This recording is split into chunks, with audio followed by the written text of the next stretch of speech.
Hello everyone, welcome back to our new video. आज के इस वीडियो में यहाँ पे हम एक बहुत ही इंपॉर्टेंट टॉपिक पे बात करने वाले हैं, SIP स्टॉपेज रेशियो या फिर मार्केट में इन्वेस्टमेंट को लेके लोगों में डर, फियर।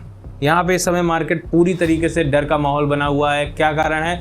ये जो वर्ल्ड वॉर की सिचुएशन बनी हुई है पूरी दुनिया में, जिसमें ईरान, अमेरिका, इजराइल का युद्ध चल रहा है, कहीं कोई युद्ध चल रहा है।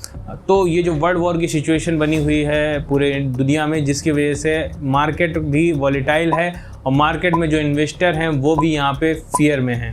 तो अब हमें करना क्या चाहिए? इसमें अगर एक डेटा के मुताबिक हम बात करें तो यहाँ पे SIP स्टॉपेज रेशियो भी काफ़ी देखने को मिल रहा है। लोग डर की वजह से अपनी SIP को बंद कर रहे हैं, लेकिन क्या हमें SIP बंद कर देनी चाहिए? देखिए, SIP मैं आपको बहुत पहले भी समझा चुका हूँ। SIP एक सिस्टमेटिक इन्वेस्टमेंट प्लान है। इसको बंद करना मेरे हिसाब से कहीं पे भी अक्लमंदी की बात इसलिए नहीं होती है। आप हर महीने एक अमाउंट सिस्टमेटिकली ढंग से आप यहाँ पे इन्वेस्ट कर रहे हैं। कभी NAV हाई होती है, कभी NAV डाउन होती है, तो आपको हर तरीके के प्राइस पे आपको NAV एलोकेट कर दी जाती है। जब लास्ट में जब आप अपने पैसे को निकालने के लिए, रीडिंग करने के लिए होते हैं, तो यहाँ पे आपको एक एवरेज NAV के हिसाब से आपको वहाँ पे अमाउंट मिलता है। अब जैसे कि मार्केट वॉलीटाइल है, मार्केट अगर इस समय डाउन है और तो आप अगर SIP को बंद कर देंगे तो यहाँ पे आपको लो में तो NAV मिलेगी ही नहीं। आप तो SIP के हाई NAV पे आप इन्वेस्ट करते चले जा रहे थे, तो यहाँ पे आपको कभी किसी भी तरीके से SIP को बंद करना एक चॉइस नहीं होनी चाहिए। आप अगर स्टॉक में SIP करते हैं तो स्टॉक के फंडामेंटल्स को समझ लीजिए। अगर स्टॉक अच्छा है तो बिल्कुल SIP करते रहिए। अगर स्टॉक अच्छा नहीं है तो उसमें SIP बंद कर सकते हैं, आप उसमें दूसरे स्टॉक में जा सकते हैं। अगर मैं यहाँ पे बात करूँ तो आपको इस समय स्टॉक में इन्वेस्टमेंट से अच्छा है कि आप इस समय या तो म्यूचुअल फंड में इन्वेस्टमेंट करिए या फिर ETFs में इन्वेस्टमेंट करिए। उसमें SIP करते हैं तो आप ज़्यादा सेफ हैं बजाय इसके कि आप किसी स्टॉक में इन्वेस्टमेंट करते हैं। और तो इस तरीके से आप अपनी SIP को प्लीज़ क्लोज मत करिए, बंद मत करिए। अब यहाँ पे बात आ जाती है कि हम फियर का क्या करें। जो मार्केट में फियर बना हुआ है और जो नए लोग हैं वो जो इन्वेस्टमेंट करना चाहते हैं उसका क्या करें? देखिए, मार्केट में फियर बनना एक ज़रूरी है, क्योंकि मार्केट यहाँ पे देख रही है कि हर जगह वर्ल्ड वॉर की सिचुएशन बनी हुई है। बहुत से ऐसी न्यूज़ आ रही है जिसकी वजह से मार्केट के ऊपर इफेक्ट पड़ता है और मार्केट वॉलीटाइल रहती है।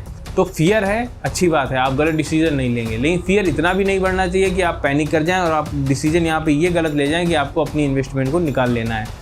आप इन्वेस्टमेंट शुरू करना चाहते हैं, बिल्कुल करिए, लेकिन बस ये ध्यान रखिए कि अच्छी जगह इन्वेस्टमेंट करिए। और अगर इस समय इन्वेस्टमेंट आप SIP करना चाहते हैं तो मेरा ये मानना है कि आपको या तो म्यूचुअल फंड में जाना चाहिए या फिर ETFs में जाना चाहिए। कारण क्या है कि यहाँ पे मार्केट बहुत वोलेटाइल है और आप किसी भी स्टॉक में अगर बाई चांस धोखे में भी आप गलत स्टॉक में पैसा लगा देते हैं तो आपका पैसा फंस सकता है, डाउन जा सकता है और कभी कभी आपको लॉस भी हो सकता है। तो आपको अगर इन्वेस्टमेंट करनी है, SIP करनी है, तो आप म्यूचुअल फंड में करिए या फिर ETFs में करिए। ETFs में भी अगर हम बात कर देते हैं तो आप गोल्ड, सिल्वर या फिर अदर ETFs जो हैं उनमें आप इन्वेस्टमेंट कर सकते हैं। बाकी अगर आपको अलग कहीं इन्वेस्टमेंट चाहिए तो आप गोल्ड में इन्वेस्ट करिए, ज़्यादा आपके लिए बेनिफिशियल है। क्योंकि गोल्ड में इन्वेस्टमेंट आपको कहीं पे भी जल्दी लॉस नहीं देगी, क्योंकि कमोडिटी बहुत कम आपको यहाँ पे लॉस देता है। क्योंकि अगर हम बात करें तो अगर अर्थव्यवस्था पे कोई बात आती है तो यहाँ पे स्टॉक्स में दिक्कत आएगी, कमोडिटी पे जल्दी दिक्कत नहीं आती है। तो सेफ जोन लेकर आप चलिए। आप अपने इन्वेस्टमेंट को डाइवर्सिफाई करिए। आप गोल्ड में इन्वेस्ट करिए, आप सिल्वर में इन्वेस्ट करिए, आप कमोडिटी में इन्वेस्ट करिए, आप म्यूचुअल फंड्स में इन्वेस्ट करिए, आप ETFs में इन्वेस्ट करिए। और अगर आपका पैसा स्टॉक्स में इन्वेस्ट है तो अच्छी बात है। अदरवाइज़ आप इस समय स्टॉक्स को थोड़ा सा आप रोक दीजिए, स्टॉक्स में पैसा इन्वेस्ट मत करिए। थोड़ा सा आप यहाँ पे अगर सेफली खेलेंगे तो आपके लिए ज़्यादा बेटर रहेगा। बाकी आपकी मर्ज़ी है, आप जैसा चाहें आप उस तरीके से इन्वेस्टमेंट कर सकते हैं। अगर आपको ज़्यादा जानकारी है कि हाँ हम स्टॉक में इन्वेस्ट करेंगे, हमारे हिसाब से ये सही है, तो बिल्कुल आप इन्वेस्ट करिए। तो वो सारी चीज़ें आपके ऊपर डिपेंड करती हैं। आप अपने गोल के मुताबिक, अपने सूझबूझ के मुताबिक इन्वेस्टमेंट कर सकते हैं। बस हाँ ये है, अपनी हार्ड अर्न मनी को अपनी सूझबूझ के हिसाब से इन्वेस्ट करिएगा। मेरा काम है आपको चीज़ों को सिखाना, आपको चीज़ों को बताना, वो मैं यहाँ पे कर रहा हूँ। कोई भी सवाल होता है आप कमेंट बॉक्स में पूछ सकते हैं। वीडियो अच्छा लगा है तो लाइक करिएगा, चैनल को सब्सक्राइब करिएगा। मिलता हूँ नेक्स्ट वीडियो में। धन्यवाद।